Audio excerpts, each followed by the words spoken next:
Isang mapagpalang araw at gabi sa mga viewers po diyan ng EDC, mga silent viewers at mga OFW.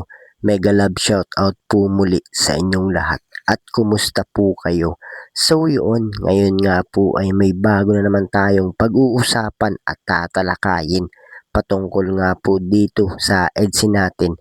So Beyonce at Edo nagkatampuhan dahil sa nagawa ni Papa Eds vlog ng EDC. Ito pala ang dahilan kaya matagal nang nawala. Kalingap Rab pumagit na sa away ng dalawa.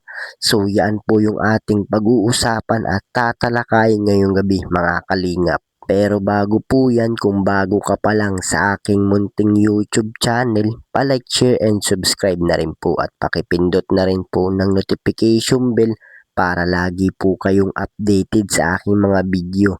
At paalala rin po bago po tayo magbigay ng ating mga opinion at komento, tapusin po muna natin ang kabuuan ng video para alam po natin ang ating i-comment mga kalingap. At gaya nga po ng lagi kong hiling sa inyo na suportahan po natin ang mag-ama na matubang at alam naman po natin na napakaganda ng pinapakita nila sa atin, mga pagbibigay saya at tulong sa ating mga kababayan, suportahan po natin at imaraton mga kalingap nang sa ganun ay marami pa po sila matulungan. Lalong-lalo na po dyan yung ating mga kababayan na hirap at kapos sa pangangailangan. At ganun din po ang kanilang may bahay na si Ate Edna Vlogs Jackie Tapia. Huwag po sana tayong magsasawang sumuporta sa kanila mga kalingap. So yun, Beyonce at Edo nagkatampuhan pala dahil sa nagawa ni Papa Eds.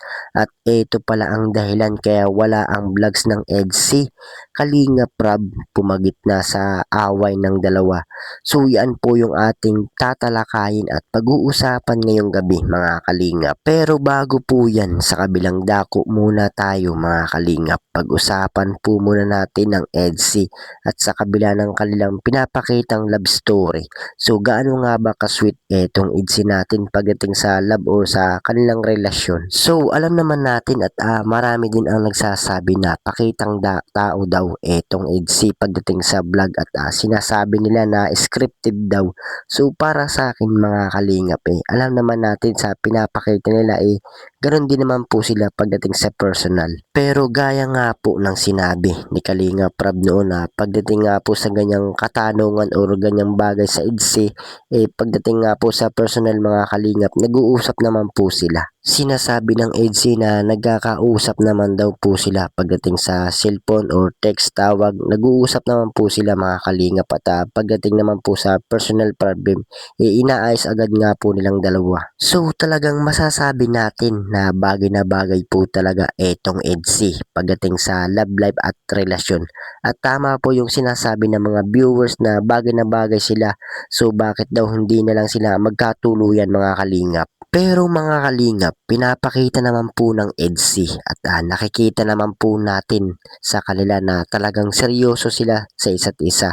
At ito nga rin pong si Papa Eds gustong gusto na nga daw po niya na mag-asawa na. Pero gaano nga ba kahalaga itong si Beyonce pagdating kay Papa Eds natin mga kalingap at ito nga rin po ang tanong ng mga viewers at sinasabi nila na totoo nga ba na mahalaga itong si Beyonce kay Kalingap Edo. So para sa akin mga kalingap hindi pa po ba sapat yung sinasabi nila at pinapakita nila yung talagang sila at syempre naririnig naman po natin sa magulang ni Beyonce na talagang totoo nga po yung pinapakita ng EDC. So syempre hindi naman po magsisinungaling yung mga magulang ni Beyonce at pumayag na nga rin po sila na okay lang naman daw na ligawan or pakasalan ni Papa Eds itong si Beyonce natin mga kalingap. At sinasabi nila na basta nasa tamang edad na nga daw etong si Beyonce at kung anong araw po ang gusto ng kanilang anak andyan lang daw po sila na handang sumuporta para kay Beyonce natin mga kalingap.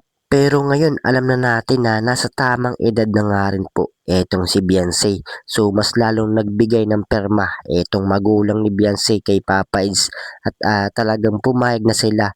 So na kay Papa Eds na nga daw po yung desisyon kung talagang seryoso nga daw po siya kay Beyonce natin mga kalingap.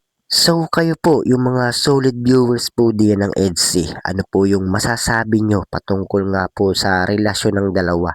At ano po yung pagkakaalam nyo kung legit or totoo po ba ang EDSI natin mga kalingap? So ano po yung masasabi nyo? So para sa akin mga kalingap, kung ano nga lang po yung ating pagkakaalam sa kanila, wala po tayong masasabi patungkol nga po dito sa EDSI.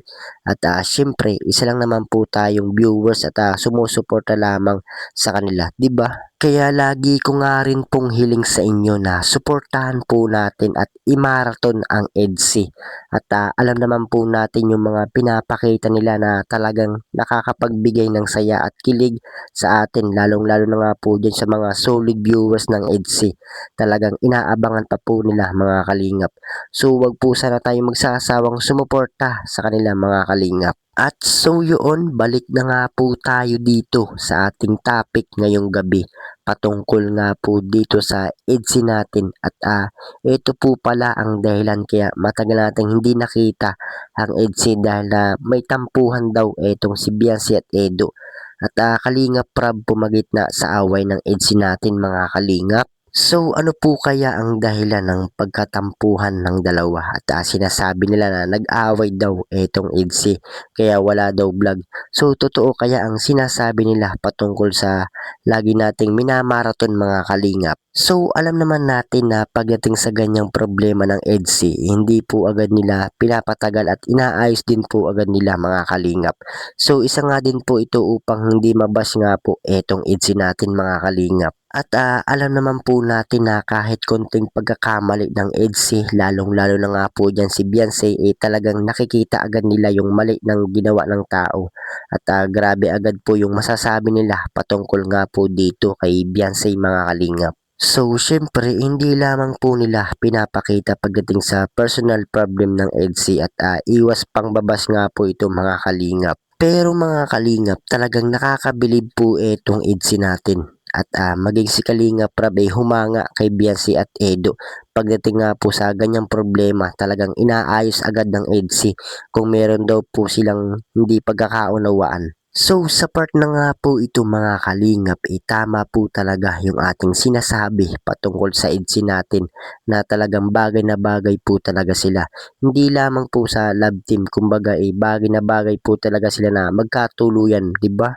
Dahilan nga po ng 'pag may problema talagang parehas nga po silang nagkakaunawaan at parehas nga po sila ng ugali kung ating titinan nga po mga kalingap. Lalong-lalo na nga po etong si Kalingap Edo, talagang yung pagmamahal nga po niya at yung ugali talaga niya, masasabi po natin na napakabait at ganoon din naman po si Biancy natin mga kalingap. Kahit na malayo nga po yung kanilang edad sa isa't isa, so talagang nagkakasundo sila pagdating nga po sa personal problem nila mga kalingap.